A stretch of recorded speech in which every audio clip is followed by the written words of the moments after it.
Corona महामारी की जानलेवा दूसरी लहर ने देश के सामने विकट स्थितियां खड़ी कर दी हैं। हर दिन जहां नए मिलने वाले संक्रमितों का आंकड़ा लगातार ही बढ़ता जा रहा है, तो वहीं दूसरी ओर इस संक्रमण से हर दिन हजारों लोग अपनी जान गंवा रहे हैं। देश में लगातार 7 दिनों से हर रोज 3.5 लाख से अधिक नए मामले सामने आ रहे हैं, जिसकी वजह से अब कुल संक्रमितों का आंकड़ा 2 करोड़ के पार कर चुका है। भारत में खतरनाक महामारी फैलने के बाद अब तक का ये सबसे डरावना रिकॉर्ड है। जारी किए गए नए आंकड़ों के मुताबिक भारत में अब तक कुल 2 करोड़ 2 लाख से अधिक मामले सामने आ चुके हैं, जिनमें से 2 लाख लोगों की इस महामारी से मौत हो चुकी है। वहीं 1 करोड़ 67 लाख मरीजों ने इस महामारी को मात भी दी है। देश भर से लगातार आ रही बुरी खबरों के बीच ही राजनीति की जगत से भी एक बुरी खबर सामने आई है। जम्मू कश्मीर के पूर्व राज्यपाल और पूर्व केंद्रीय मंत्री रह चुके का बीती रात निधन हो गया है। 94 वर्षीय पूर्व राज्यपाल जगमोहन मल्होत्रा का आकस्मिक निधन हो गया। उनका इलाज दिल्ली में चल रहा था, जहां उन्होंने अपनी अंतिम सांस ली। जगमोहन मल्होत्रा के निधन पर पीएम मोदी ने भी शोक व्यक्त किया है।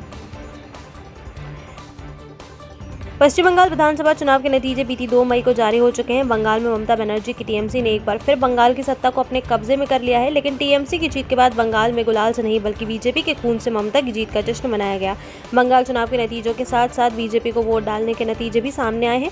दरअसल बंगाल में ममता की जीत का जश्न बीजेपी की खून से मनाया गया। बंगाल चुनाव में जिन्होंने बीजेपी को वोट दिया, जिन्होंने बीजेपी का प्रचार किया, जो बीजेपी के साथ खड़े रहे, ऐसे लोगों पर आज टीएमसी की जीत के बाद से कहर ढाया जा रहा है। उनके घरों को तोड़े जाने लगा है, दुकानों को लूटा जाने लगा है। इतना ही नहीं, कई बीजेपी दफ्तरों को आग के हवाले तक कर दिया गया। वहीं नंदीग्राम से ममता की हार के बाद टीएमसी के कार्यकर्ताओं ने शुवेंदु अधिकारी की गाड़ी पर हमला किया। साथ ही नंदीग्राम में बीजेपी कार्यकर्ताओं के घरों में तोड़फोड़ की गई। टीएमसी ने चुनाव के नतीजों के बाद इतना उत्पात मचाया कि सोनापुर में एक कार्यकर्ता की पीट कर हत्या कर दी गई। यानी ममता की जीत का टीएमसी ने बीजेपी के खून से जश्न मनाया। खबरों के अनुसार चुनाव के नतीजे आने के बाद से अब तक 5 भाजपा कार्यकर्ताओं की मौत हो चुकी है। बंगाल में जारी हिंसा के बाद राज्यपाल जगदीप धनखड़ ने चिंता जाहिर करते हुए कहा कि पार्टी दफ्तरों, घरों पर हमले किए जा रहे, दुकानों को लूटा जा रहा है। बंगाल की स्थिति चिंताजनक है। खास बात यह है कि खुद पर हमले के आरोप लगाने वाली ममता बनर्जी आज बंगाल की हिंसा पर चुप बैठी हैं। बता दें कि बंगाल विधानसभा चुनावों में टीएमसी ने 213 सीटों पर कब्जा जमाया है। वहीं बीजेपी ने 77 सीटों पर जीत दर्ज की है। इससे पहले बीजेपी के पास केवल 3 ही सीटें थी, जबकि कांग्रेस और लेफ्ट पार्टियों को एक भी सीट नहीं मिली है। बंगाल में पहली बार ऐसा हुआ है कि जब बंगाल चुनाव में लेफ्ट और कांग्रेस को एक भी सीट न मिली हो। कोविड महामारी की दूसरी लहर के बीच आयोजित किए जा रहे आईपीएल 2021 के 14वें सीजन पर अब कोरोना का संकट छाने लगा है। बीते कल ही आरसीबी और केकेआर के बीच खेले जाने वाले मैच को टीम ने 2 सदस्यों के कोरोना पॉजिटिव आने के बाद रद्द कर दिया गया। वहीं अब चेन्नई सुपर किंग्स और राजस्थान रॉयल्स के बीच खेले जाने वाला मैच भी रद्द हो गया है। इस बीच ही आज बीसीसीआई ने बड़ा फैसला सुनाया है। मीडिया रिपोर्ट्स के अनुसार बीसीसीआई द्वारा कोरोना के बढ़ते प्रकोप को आईपीएल के खिलाड़ियों पर देखते हुए इस टूर्नामेंट को सस्पेंड करने का फैसला लिया है। पिछले कुछ दिनों में आईपीएल की कई टीमों में कोरोना के केस सामने आए हैं, जिसके बाद बीसीसीआई ने ये फैसला लिया है। टीम के खिलाड़ियों और सदस्यों के लगातार पॉजिटिव होने के बाद ये बड़ा फैसला लिया गया।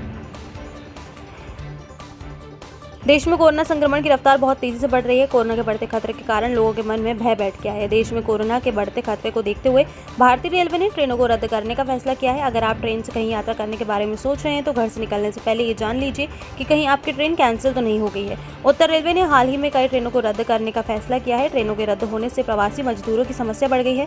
उत्तर रेलवे ने अपने ट्विटर अकाउंट से ट्वीट करते हुए ये जानकारी साझा की है कि 4 से 5 मई के बीच दिल्ली एनसीआर से चलने वाली कई ट्रेनों को रद्द कर दिया गया है। उत्तर रेलवे ने 4 जोड़ी मेल एक्सप्रेस ईएमयू स्पेशल ट्रेनों को कैंसिल करने का फैसला किया है। अगर आप इन ट्रेनों से कहीं यात्रा करने के बारे में सोच रहे हैं तो घर से निकलने से पहले एक बार स्टेटस जरूर चेक करें। पश्चिम बंगाल में चुनावी परिणाम के बाद से ही राज्य में भारतीय जनता पार्टी के कार्यकर्ताओं पर हमले की खबर आ रही है। भाजपा का दावा है कि टीएमसी द्वारा की जा रही हिंसा में उनके कई कार्यकर्ता मारे गए हैं। इससे जुड़े कई वीडियो और तस्वीरें सोशल मीडिया पर जमकर वायरल हैं। इस बारे में जब एआईएमआईएम के चीफ असदुद्दीन ओवैसी से सवाल किया गया तो उन्होंने कहा है कि जीवन का अधिकार एक मौलिक अधिकार है। लोगों के जीवन की रक्षा करना किसी भी सरकार का पहला कर्तव्य होना चाहिए। यदि वे नहीं करते हैं तो वे अपने मौलिक कर्तव्य से असफल हो। हम भारत के किसी भी हिस्से में रहें, जीवन की रक्षा के लिए किसी भी सरकार की विफलता की निंदा करते हैं। केंद्रीय मंत्री प्रहलाद सिंह पटेल ने कहा कि कल रात से लगातार उत्तर बंगाल के सभी सांसदों के संपर्क में हूं। हत्या, लूट, बलात्कार और आगजनी के समाचार हैं। कार्यकर्ता और कार्यालयों को निशाना बनाया जा रहा है और उनके परिवारों को अपमानित करने की कोशिश की जा रही है। इसके लिए लड़ाई लड़ी जाएगी। पार्टी का जब निर्देश होगा और वैसे भी हम बंगाल जाएंगे। देश की पूरी पार्टी बंगाल के कार्यकर्ताओं के साथ है। यह अराजकता और हिंसा उनको भी समझ में आनी चाहिए जो लोकतंत्र की दुहाई देते हैं। उनको भी इस बार खड़े होना पड़ेगा। सिर्फ आरोप प्रत्यारोप लगाने से काम नहीं चलेगा। कोविड महामारी की सबसे ज्यादा मार एजुकेशन सेक्टर पर पड़ी है। अब हाल ही में कोरोना महामारी के बढ़ते प्रकोप को देखते हुए जेईई मेन 2021 के सेशन को स्थगित कर दिया गया है। इस बात की जानकारी खुद केंद्रीय शिक्षा मंत्री रमेश पोखरियाल निशंक ने सोशल मीडिया के माध्यम से दी। शिक्षा मंत्री रमेश पोखरियाल ने मंगलवार को जेईई मेन 2021 सेशन को स्थगित करने की घोषणा की है। उन्होंने कहा कि देश में कोरोना महामारी की गंभीरता को देखते हुए ये फैसला लिया गया है। शिक्षा मंत्री के अनुसार छात्रों की सुरक्षा को ध्यान में रखते हुए ये फैसला लिया गया।